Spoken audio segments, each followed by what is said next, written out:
السلام عليكم ورحمة الله وبركاته. أصحابتك وحنا جنال كبرك للسود وهذا أدي هذا ومهزنتين وهذه نمت ثلاثة وأربعة يسوق ليسو أفرت بشة أي أنا قولين نوتهاي تذكر قرشان تبشة إنه تهاي أي بوتها نراده إن كسود وهذا إن مقال كانوا ربعنا ندخل وذاقو أرين مهمة شعب كيرير فلسطين أو أمريكا إيوه إسرائيل أي أتشتين وحنقولنا رئيس الوزراء إسرائيل بنيامين نتنياهو إنه شالي سو جاري magaalada Washington waxaana uu noqonayaa mas'uulkii ugu horeeyay Trump markii la dhaariyay kadib uu la kulmo aqalka cad ku soo dhaweeyay ayuu noqday aqalka cad ay maanta ku wada kulmeen Oval Office-ka halkaasi ayay kulan ku qaateen markaas kadib ayay shir jaraa'id qabteen shirka jaraa'id ayaa waxay uga dhawaaqeen in marinka Gaza shacabka Falastiiniyiinta aysan dib u degi doonin arintaasi oo Trump waxa uu leeyahayba marinka Gaza Mareykanka ayaa la wareegaya oo dib u dhisaya wadamada carabta ana oo iyaguna wax ay dul u dhisi doonaan dadka Falastiiniyiinta hadaba arintan aan idin la wadaago Trump iyo NATANYAHU shirkooda jaraa'id waxyaabihii ay ka yiraahdeen arrimaha Gaza ayaan rabaa inaan idin la wadaago Donald Trump ayaa hadalka ku hormaray markii hore waxana uu sheegay in marinka Gaza uu ahaa meel markastaba burbur ah isla markaana nabadi aysan ka jirin sida darteed ayaa waxa uu yiri in dhamaanba dadka Falastiiniyiinta kuma soo laaban doonaan marinka Gaza meeshaasina waxa uu yiri waa meel aad u burbursan isla markaana markastaba dadku ay ku dhimanayeen aanan lagu noolaan karin nolosheeduna nolol aad u xunahayd isla markaana aad u nasiib xumayd waxa uu sidoo kale sheegay in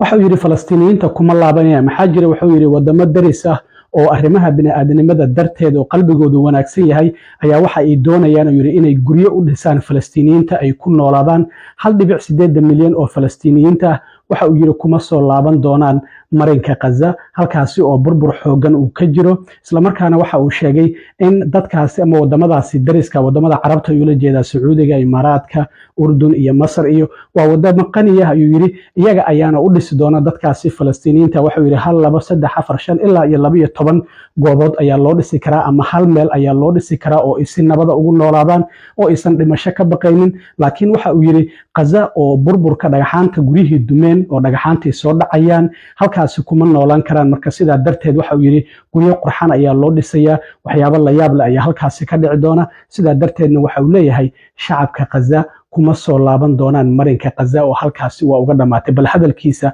ila daawada But we'll only be satisfied when all of these problems are solved, and we have the team to solve them, and that's going to happen. And it's going to happen, I think, very quickly. I also strongly believe that the Gaza Strip, which has been a symbol of death and destruction for so many decades, and so bad for the people anywhere near it, and especially those who live there, and frankly, who's been really very unlucky. It's been very unlucky. It's been an unlucky place for a long time. And it should not go through a process of rebuilding and occupation by the same people that have really stood there and fought for it and lived there and died there and lived a miserable existence there. Instead, we should go to other countries of interest with humanitarian hearts, and there are many of them that want to do this, and build various domains that will ultimately be occupied by the 1.8 million Palestinians living in Gaza, ending the death and destruction and, frankly, bad luck. This can be paid for by neighboring countries of great wealth. It could be 1, 2, 3, 4, 5, 7, 8, 12. It could be numerous sites or it could be one large site. But the people will be able to live in comfort and peace, and we'll make sure something really spectacular is done. They're going to have peace. They're not going to be shot at and killed and destroyed like this civilization of wonderful people has had to endure. The only reason the Palestinians want to go back to Gaza is they have no alternative. It's right now a demolition site. This is just a demolition site. Virtually every building is down.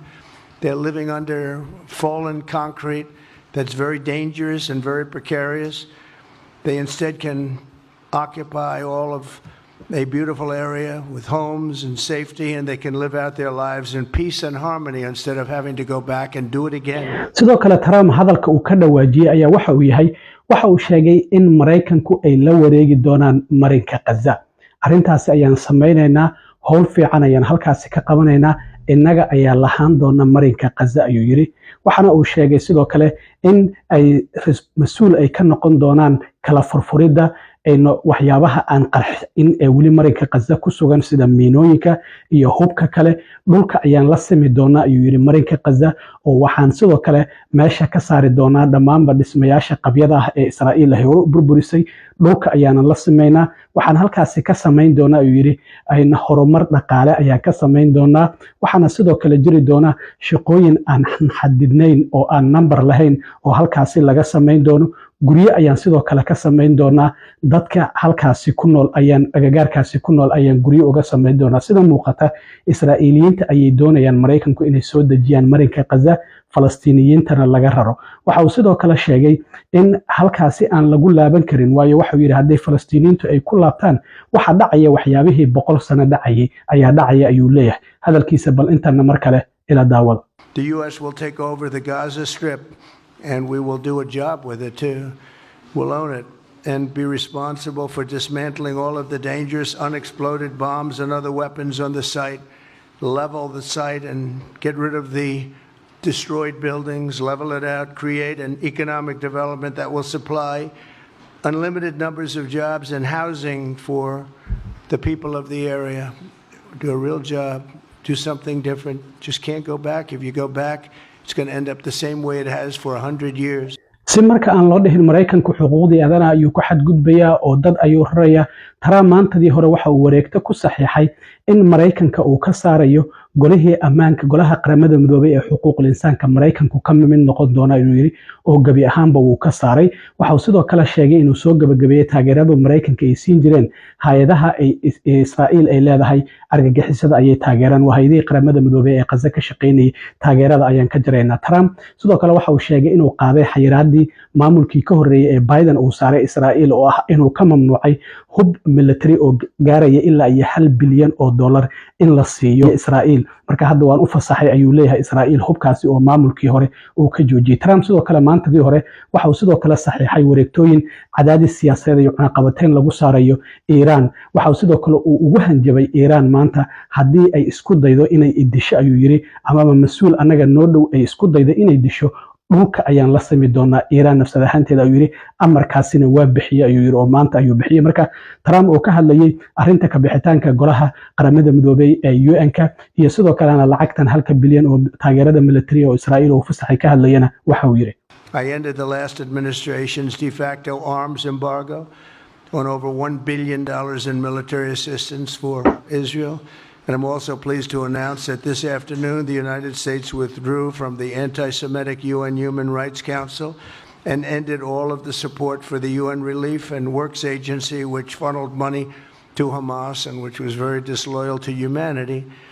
Today I also took action to restore a maximum pressure policy on the Iranian regime, and we will once again enforce the most aggressive possible sanctions, drive Iranian oil exports to zero and diminish the regime's capacity to fund terror throughout the region and throughout the world.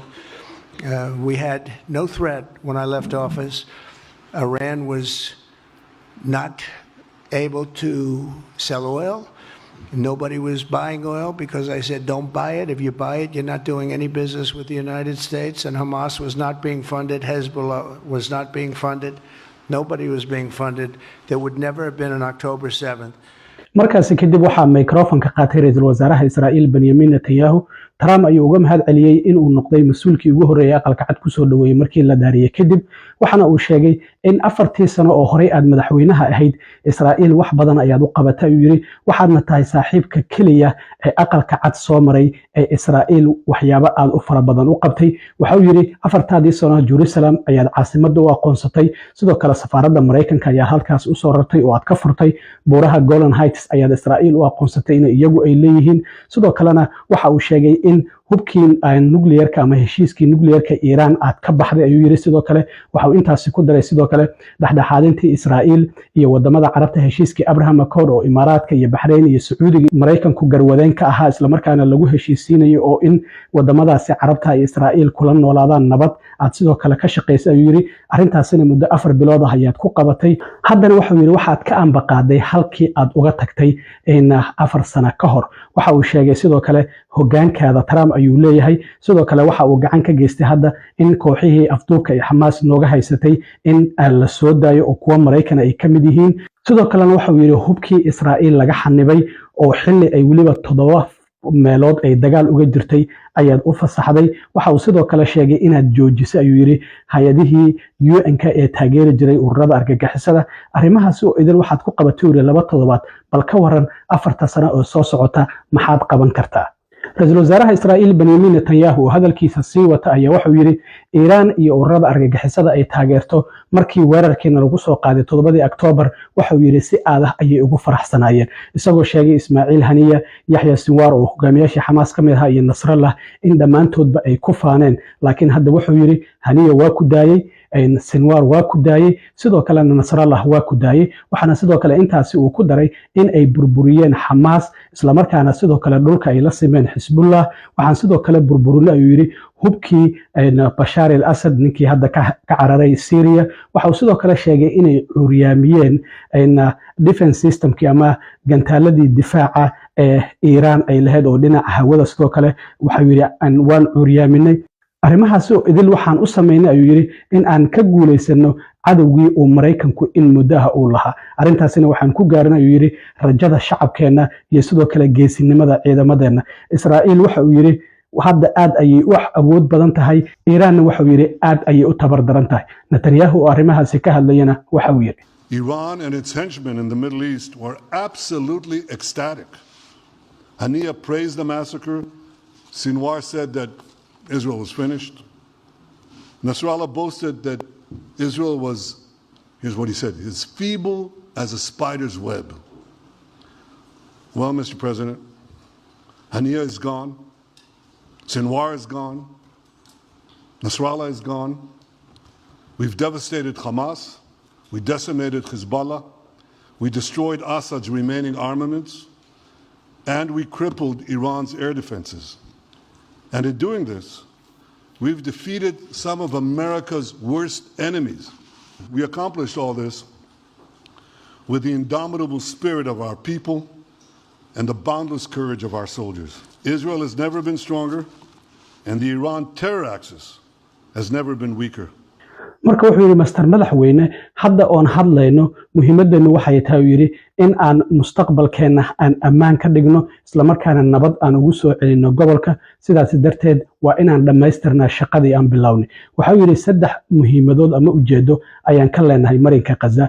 midda koobaad waxa ay tahay uu yiri in aan burburino Hamas military ahaan iyo in aysan mar dambe marinka Gaza dib u maamulin. tan labaadna waxay tahay inaan soo dayno dhammaanba maxaabiista ay naga haystaan. midda saddexaadna waxay tahay sidoo kalena inaan xaqiijino in Gaza aysan mar labaad qatar ku noqon karin Israa'iil. marka waxa uu yiri waan rumeysanahay madaxweyne haddii adiga iyo rabitaankaada inaad nagu caawin karto inaan yoolkeena gaarno. waxa uu yiri waxa aad aragtaa wax aysan dadka kale arkin, waxaadna dhahdaa wax aysan dadka kale dhihi karin. markaasi kadib dadku markay arrintii aad samayso madaxa ayay xuqaan, waxa ina yiraahdaan ayuu yiri waa uu saxsanaa. sidoo kale wuxuu yiri Israa'iil waxay soo gabagabeynaysaa dagaalkan marka ay guuleysato. Israa'iil oo guuleysatana waxa uu yiri waa Mareykanka oo guuleystay. waxa uu sidoo kale sheegay ma ku guuleysanayno oo kaliya dagaalkan, laakiin in aan ka wada shaqeyno macnaheedu waxay tahay inaan guusha ku guuleysanayno. isagoo arrimahaasi ka hadlayana Netanyahu waxa uu yiri But as we discussed, Mr. President, to secure our future and bring peace to our region, we have to finish the job. In Gaza, Israel has 3 goals: destroy Hamas's military and governing capabilities, secure the release of all of our hostages, and ensure that Gaza never again poses a threat to Israel. I believe, Mr. President, that your willingness will help us achieve all these goals. You see things others refuse to see. You say things others refuse to say, and after the jaws drop, people scratch their heads and they say, you know, he's right. Israel will end the war by winning the war. Israel's victory will be America's victory. We will not only win the war, working together, we will win the peace. masaakiintaas Falastiiniyiinta Allah u maqan Trump waa kii maalin dhaweeyay awal hore u yiri Masar iyo Urdun